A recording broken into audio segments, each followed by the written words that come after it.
Just a moment ago, take a look at this. A federal judge says the Biden administration may have violated the First Amendment during the pandemic by censoring social media posts. Justice correspondent David Spun reports live from the D.C. newsroom. David, what can you tell us? Hi, Jillian. This is a temporary injunction, not a final ruling. However, this temporary injunction could have major implications on free speech. It came down today on a federal holiday from a federal judge in Louisiana.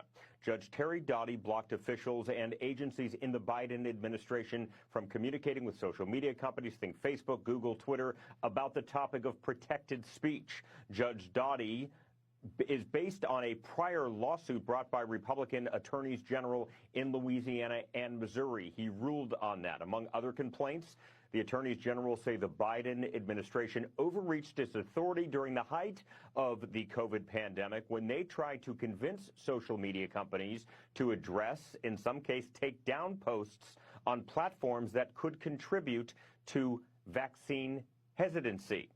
Now, according to Judge Doughty, quote, the plaintiffs, meaning the attorneys general, have presented substantial evidence in support of their claims that they were the victims of a far-reaching and widespread censorship campaign. This court finds that they are likely to succeed on the merits of their First Amendment free speech claim against the defendants being the Biden administration. Now the administration, as have administrations in recent years, developed close relationships, Jillian, with social media companies. Sometimes those relationships are hot and cold, depending on the topic, but the administration, also the independent FBI and DOJ, are in frequent contact with these social media companies, especially covering the DOJ. I see it with fentanyl and other types of trafficking. They reach out frequently to these social media companies. We'll have to see how that all plays into the future now that this judge has ruled this injunction. Now, it reached out to DOJ a little while ago, got an email back, DOJ officially declining to comment.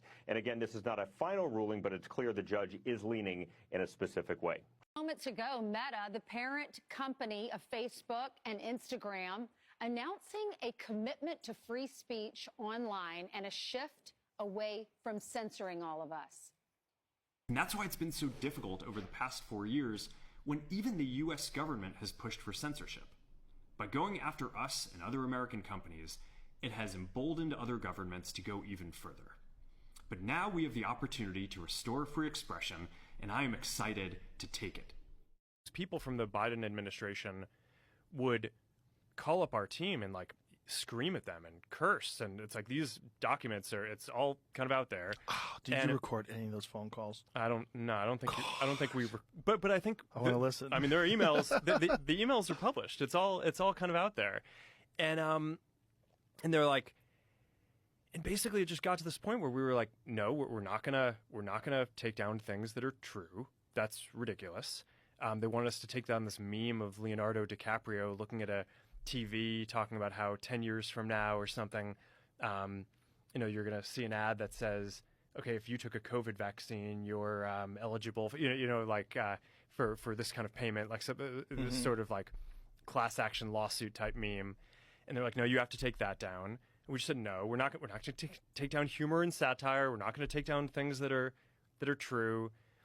And then at some point, I guess, I don't know, it flipped a bit. I mean, Biden, when he gave some statement at some point, I don't know if it was a press conference or to some journalists, where he basically was like, these guys are killing people.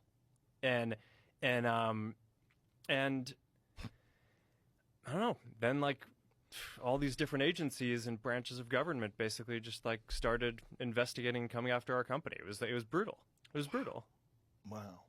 So at the beginning, it kind of seemed like, okay, we should give a little bit of deference to the government and the health authorities on how we should play this. But when it went from, 2 weeks to flatten the curve to, in the beginning, it was like, okay, there aren't enough masks. Masks aren't that important. To then it's like, oh no, you have to wear a mask. And, everything was shifting around.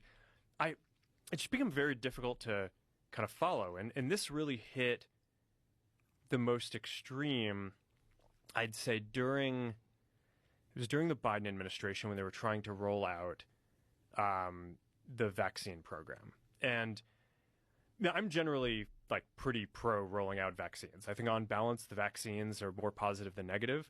But I think that while they're trying to push that program, they also tried to censor anyone who is basically arguing against it. And they pushed us super hard to take down things that were true, right? I mean, they basically pushed us and said, you know, anything that says that vaccines might have side effects, you basically need to take down. And I was just like, well, we're not going to do that. Like, we're clearly not going to do that. I mean, that is kind of inarguably true. Who is they?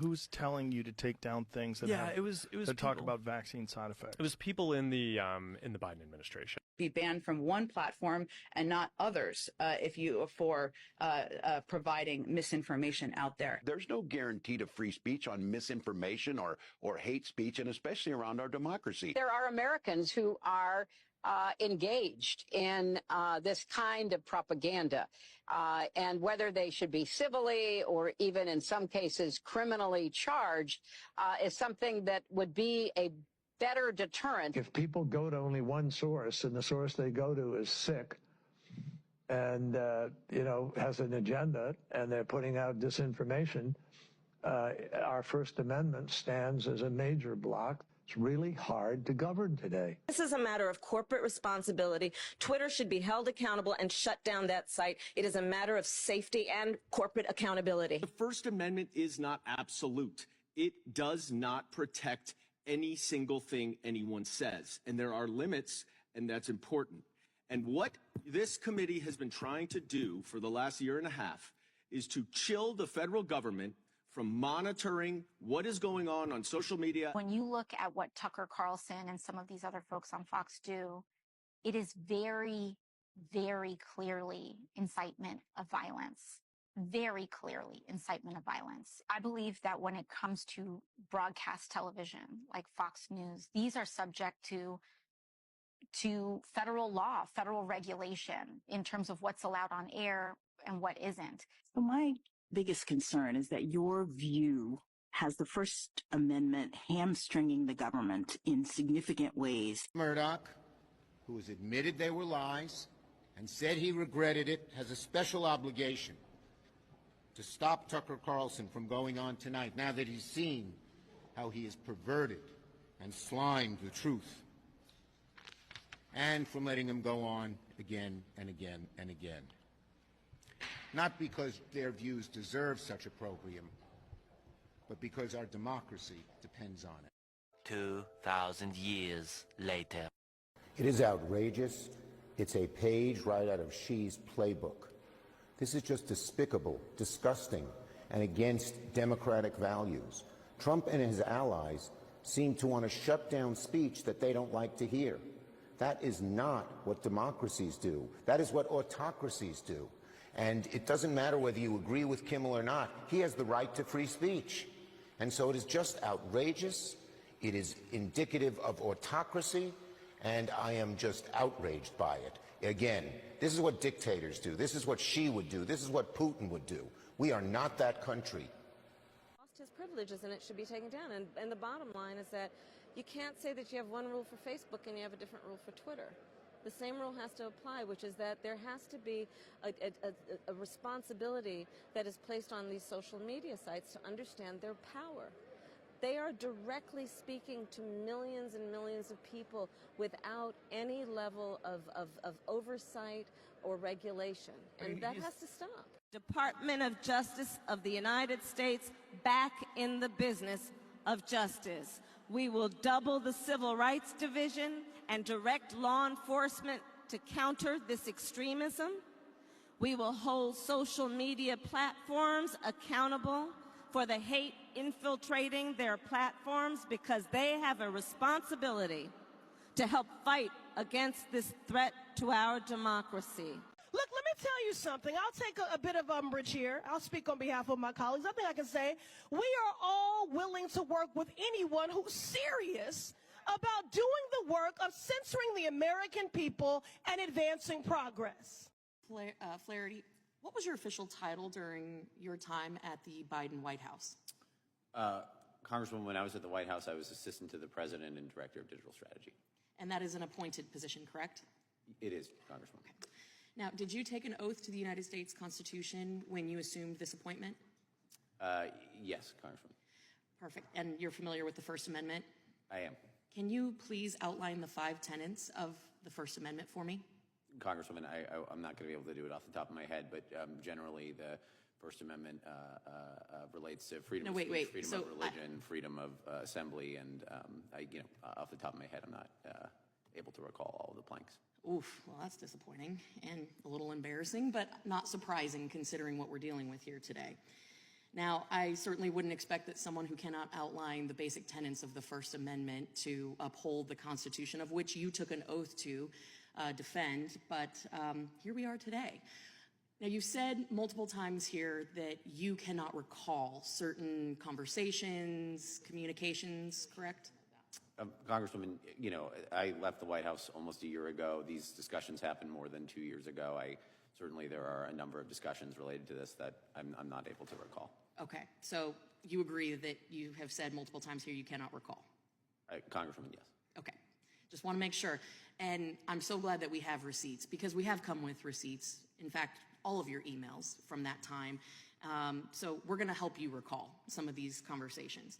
On February 6, 2021, at 9:45 p.m., we love our timestamps, you emailed Twitter to demand immediate removal of a parody or imposter account linked to Biden's adult daughter. You stated, quote, "Please remove this account immediately."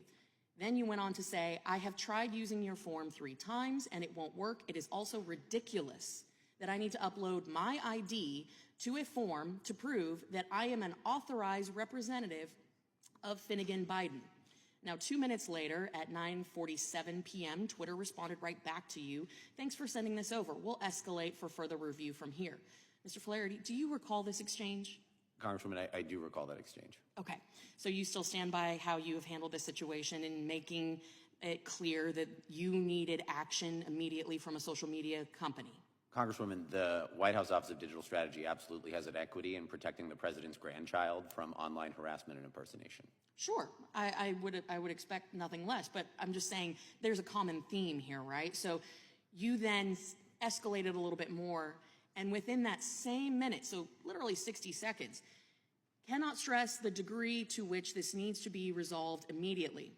45 minutes later, at 10:32, Twitter responded, "Here's an update. The account is now suspended." Now, the next day, February 9th, you followed up with an email to Facebook with a demand for more information and an accusation that Facebook's failure to, quote, "censor speech on its platform is causing political violence." Those are your words. Causing political violence. Do you believe that the failure to censor Americans' First Amendment, constitutionally protected speech is considered political violence?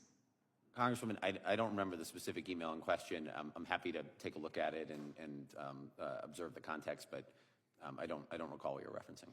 Well, and I will say I am disappointed because we have presented receipts here today, but we have also shown how timely you have been in engaging at all hours of the night with social media companies during your tenure as a representative to the highest levels of the White House. Again, your words, despite the fact that earlier my colleague, Representative Gates, was trying to clarify who is we that you speak of. You say in your emails that you represent the highest levels of government in the White House. But I find it ridiculous that it took us over a year for you to appear before this committee. In fact, it was after you actually missed your deposition, refused to show up. We had you scheduled in January and then again in February of this year, and you chose not to appear. Now, is it safe to assume that in your role as the deputy campaign manager for the Joe Biden re-election campaign, that you speak on behalf of the campaign or the President of the United States? Congresswoman, I'm here to discuss my interactions with social media companies when I worked at the White House from January 2021 until June 2023. I'm not here to discuss the campaign. But you're basically saying that you don't speak for President Joe Biden or his campaign, and you didn't speak for him during your time at the White House. So either you have completely misrepresented your role, or you are trying everything possible to make sure that your your correspondence with social media companies directly threatening, coercing these companies to silence Americans who disagreed with the political agenda of the Biden administration happened. Congresswoman, I'll note I'm here voluntarily to discuss my discussions with social media companies while I was in the White House, and I'm happy to answer but a year late and $1 short. So with that, Mr. Chairman, I yield back. Gentlelady yields back. The chair